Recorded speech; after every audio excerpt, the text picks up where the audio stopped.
Mettons-nous d'abord debout, nous allons d'abord faire cette prière. Nous allons d'abord faire d'abord cette prière avant de comprendre réellement le sujet. Au nom de Jésus, je ne suis rien. Je suis un mortel. Par la vie. Je suis un mortel. C'est Christ qui vit en moi. Je ne suis rien. Mais je suis un mortel. C'est Christ qui vit en moi. Quand tu pries de tout ton être comme ça, au nom de Jésus Nazareth. Éternel mon Dieu, mon roi, je ne suis rien. Je suis un mortel. Je suis un mortel. Je ne suis rien. Je ne suis rien. Au nom puissant de Jésus Nazareth. Au nom de Jésus Nazareth. Au nom de Jésus Nazareth. Je ne suis rien. C'est pour dire à ton orgueil là, la valeur que tu te donnes. Tu vois, j'ai vu une femme un jour appeler son mari. Chérie, non mais c'est ici qui me regarde bizarrement. Il me regarde. Mais entre au sol, non? Pourquoi on me regarde? C'est la valeur qu'elle se donne. Que mais ça c'est même qui comme ça. Il est tellement bizarre, il me regarde. Et elle est comme ça en route, en train de marcher. Tu es où je suis en route. Et de quel côté il fallait continuer, on ne bouge pas, ne t'inquiète pas. Il dit non, il me regarde, c'est comme s'il veut me parler. Il me... Ah, oh là là.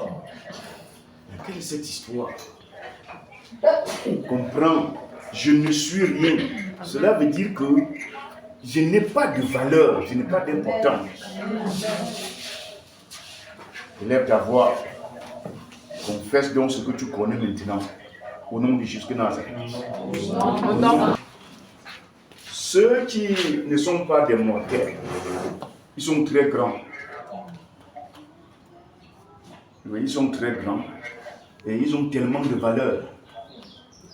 Tu vas entendre, on dit que oui, il est professeur, docteur et enseignant dans plusieurs écoles.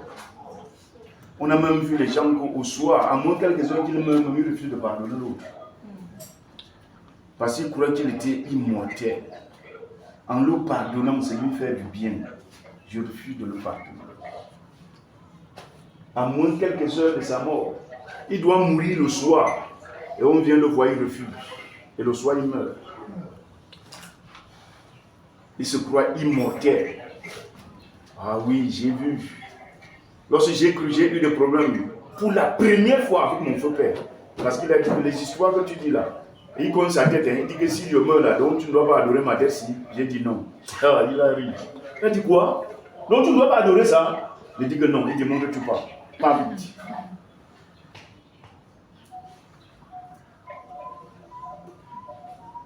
Pourquoi? Parce qu'il sait qu'il est immortel, donc il pose des actes. Il sait que ces actes-là vont vous suivre, même après lui. Il est immortel. Mais toi, tu dois reconnaître que tu es mortel. Amen. Tu es mortel. Un grand n'est pas mortel. Dans la grandeur, on nage. On n'est pas mortel. C'est pour ça qu'on pose des actes. Lorsqu'on dit que ouais, soumets-toi, pardonne, tu es pardonné. On pardonne les gens comme ça. Comment ils sont. Je ris avec vous, hein. C'est juste à cause de Christ. Hein. Sinon, c'est que moi je ne... Vous ne me connaissez pas. Voilà des immortels.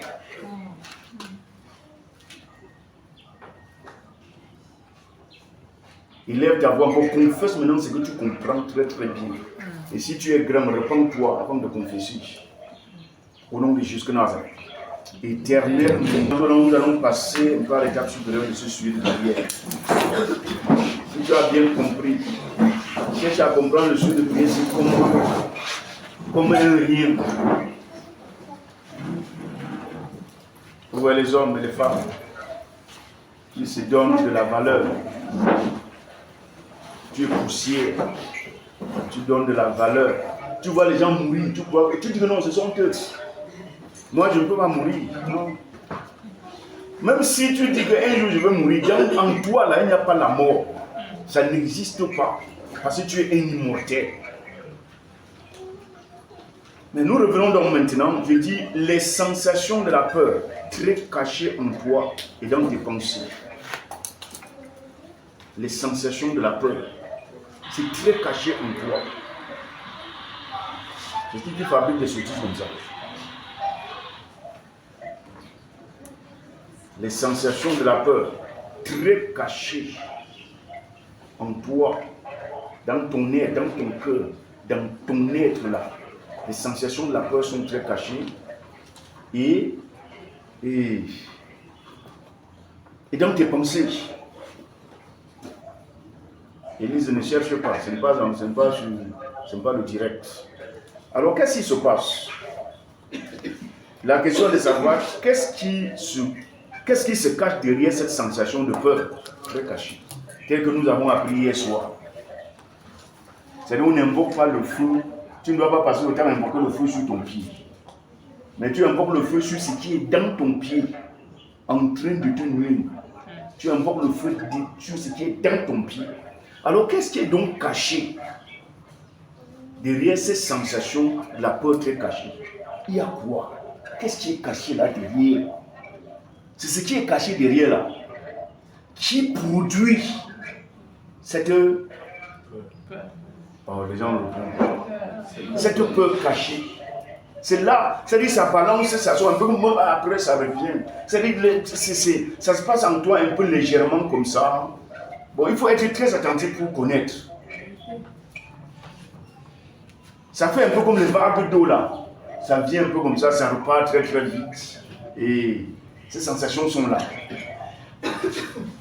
Avant, ce n'était pas comme ça. Avant, la peur s'exprimait librement. C'est-à-dire la peur faisait correctement son travail et il te terrifiait.